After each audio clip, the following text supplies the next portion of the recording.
قربانی کے یہی 3 دن، قربانی کے 4 دن نہیں۔ بعض لوگ یہ کہتے ہیں کہ قربانی کے دن 4 ہوتے ہیں اور وہ چوتھے دن بھی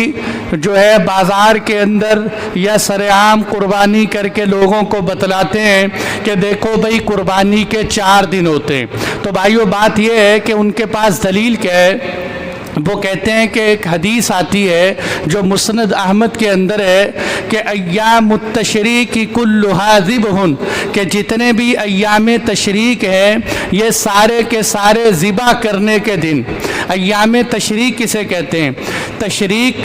کہتے ہیں اصل میں گوشت کاٹ کر اس کے ٹکڑے جو ہوتے ہیں چھوٹے چھوٹے ٹکڑے بنا کر دھوپ میں رکھ دیتے تھے، اور چونکہ فریزر تو ہوتی نہیں تھی اس دور کے اندر، تو وہ گوشت کے ٹکڑے دھوپ میں اس کا پانی خشک ہو جاتا تھا، اس کو سال ہا سال استعمال کرتے رہو، جتنے مرضی دن رکھو، جب اس کے اندر سے پانی خشک ہو جائے تو گوشت میں سمیل پیدا نہیں ہوتی، گوشت بدبودار نہیں ہوتا۔ تو ایام تشریق کہتے ہیں گوشت کے سکھانے اور خشک کرنے کے دن، ٹکڑے کرنے کے دن۔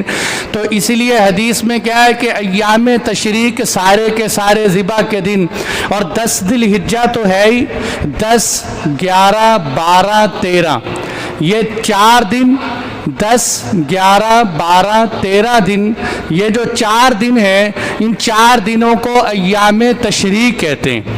تو اب جو ہے حدیث سے پتہ چلا کہ 4 دن قربانی کرنی چاہیے، یعنی ایام تشریق سارے کے سارے ذبح کے دن ہیں۔ تو میرے بھائی اصل بات یہ ہے کہ یہ جو روایت مسند احمد کے اندر ہے یہی روایت امام طبرانی رحمۃ اللہ علیہ نے بھی بیان کی ہے، لیکن اس روایتوں کو بیان کرنے والے جو دو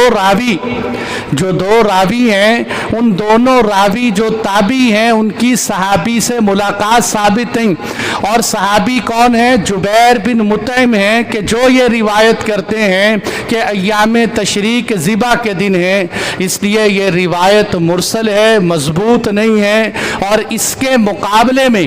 ایسی مضبوط روایات ہیں کہ جس سے پتہ چلتا ہے کہ قربانی کے دن 3 ہیں، جیسے امام مالک رحمۃ اللہ علیہ کی کتاب ہے موطا امام مالک۔ یہ بات یاد رکھنے کی ہے کہ موطا امام مالک حدیث کی پہلی کتاب، موطا امام مالک کی دلیل سے کوئی یہ نہ سمجھے کہ یہ تو کمزور ہے، اس کے مقابلے میں صحیح بخاری کی دلیل ہونی چاہیے۔ موطا امام مالک حدیث کی پہلی کتاب ہے۔ موطا امام مالک کے اندر امام مالک رحمۃ اللہ علیہ فرماتے ہیں مجھے یہ بات پہنچی نافع سے،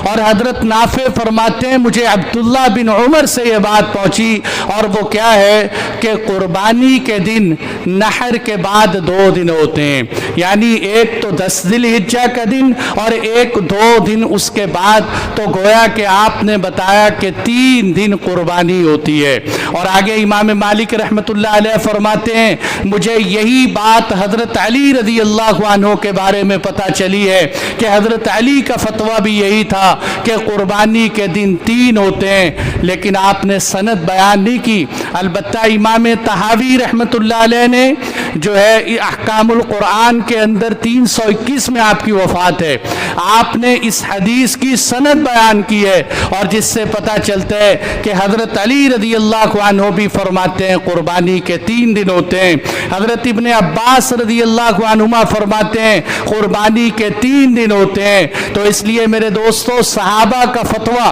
بڑے بڑے جلیل القدر صحابہ کرام کا صحیح سند کے ساتھ جو فتویٰ ہے کہ قربانی کے 3 دن ہوتے ہیں، اور یہی جمہور علماء کرام کا فتویٰ ہے سوائے امام شافعی رحمۃ اللہ علیہ کے، باقی سب حضرات کا فتویٰ یہی ہے کہ قربانی کے 3 دن ہوتے ہیں۔ اور دوسری بات یہ ہے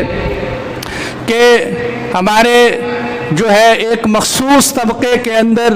زبیر علی زئی صاحب بہت بڑے عالم گزرے، وہ خود اس بات کا اقرار کرتے ہیں کہ میں پہلے جو ہے قربانی کے 4 دن کا قائل تھا، لیکن میں ان احادیث کو دیکھ کر اور ان صحابہ کرام کے فتووں کی پختگی دیکھ کر اس بات کا قائل ہوں کہ قربانی کے 3 ہی دن ہیں اور 3 ہی دن قربانی ہونی چاہیے۔ اور اسی طرح میرے دوستو دیکھیں بات یہ ہے کہ آپ صلی اللہ علیہ وسلم سے صراحتاً تو کوئی بات ثابت نہیں ہے کہ آپ صلی اللہ علیہ وسلم نے صراحتاً کسی بات کے بارے میں فرماؤ، لیکن انڈائریکٹ یعنی اشارتاً اللہ کے نبی سے بھی ثابت ہے۔ تو مسلم کی حدیث ہے کہ آپ صلی اللہ علیہ وسلم نے فرمایا کہ میں نے تمہیں قربانی کا گوشت 3 دن تک، میں نے تمہیں پہلے حکم دیا تھا کہ 3 دن کے اندر اندر قربانی کا گوشت کھا لو، اس سے زیادہ اپنے پاس نہ رکھو،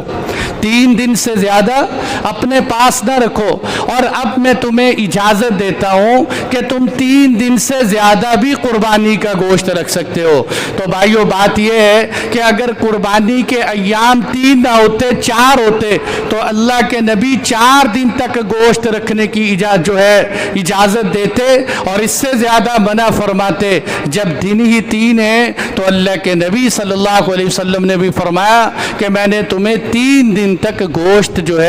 رکھنے کے اندر اس میں استعمال کرو، 3 دن سے زیادہ استعمال نہ کرو۔ تو پہلی بات سمجھنے کی یہ ہے، اور تو اسی طرح جیسے میں نے بتایا کہ افضل کیا ہے کہ آپ صلی اللہ علیہ وسلم نے فرمایا پہلا دن، جب قربانی میں افضل پہلا دن ہے تو چلو دوسرے دن تک، تیسرے دن تک، اب ایک افضل عمل کو چوتھے دن تک لے کے جانا، اور یہ کہنا کہ ہم رسول اللہ صلی اللہ علیہ وسلم کی مٹی ہوئی سنت زندہ کر رہے ہیں۔ بھائی پوری زندگی میں آپ صلی اللہ علیہ وسلم کی سیرت طیبہ میں، صحابہ کرام تابعین کی زندگی میں ایک واقعہ ایسا نہیں پتا چلتا کہ جس میں صحابہ نے چوتھے دن قربانی کر کے دکھائی ہو کہ آج ہم مٹی ہوئی سنت زندہ کر رہے ہیں۔ اس لیے صحابہ سنت عمل یہی ہے کہ 3 دن کے اندر اندر قربانی کی جائے۔ اور اسی طرح